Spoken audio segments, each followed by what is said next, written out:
تكسر كلمة شهادة معنى قواهي.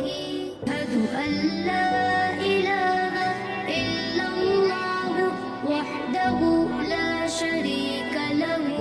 أشهد أن لا إله إلا الله وحده لا شريك له.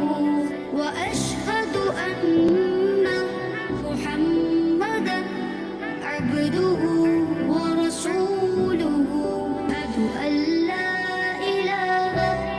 أشهد أن لا إله إلا الله وحده لا شريك